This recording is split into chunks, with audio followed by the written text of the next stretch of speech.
Entender estrelas, uma viagem pela astronomia, por João Steiner. Vamos falar daquele que é talvez o cientista mais conhecido, pelo menos de nome, em todo o mundo, o físico alemão Albert Einstein. Professor João Steiner, quais descobertas deram a Einstein o status de gênio?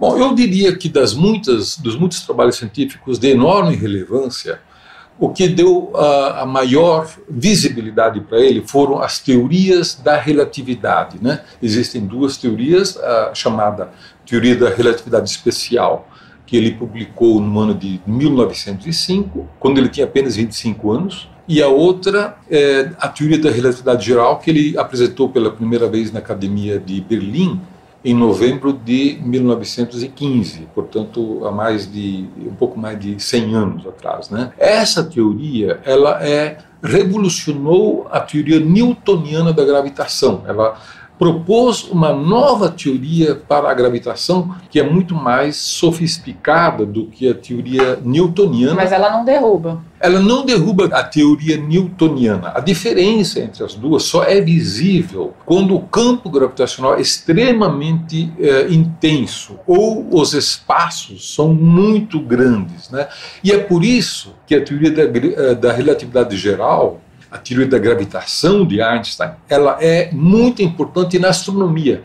E na prática ela só pode ser testada com grande precisão no contexto astronômico, no contexto do universo em grande escala. E foi dessa forma que ela foi, de fato, testada e confirmada, aliás, pela primeira vez feita no Brasil, com uma observação de um eclipse do Sol, feito em 1919, na cidade de Sobral. Portanto, no ano que vem se farão 100 anos desse teste, primeiro teste da gravitação do Albert Einstein. Mas muitos outros testes foram feitos em condições de campo gravitacional muito mais intenso, não é? E o mais crítico e o mais intenso desses campos gravitacionais foi testado há 2 anos atrás, quando se confirmou a fusão de 2 buracos negros com uma precisão extremamente grande e confirmando em todos os detalhes e com toda a precisão a teoria da gravitação de Albert Einstein, o que é um feito absolutamente extraordinário, testado, confirmado 100 anos depois da sua teoria formulada pelo autor. E um aspecto interessante da sua biografia é que ele gostava de falar e escrever também para um público de não cientistas. Poucos na época dele tinham essa visão, né?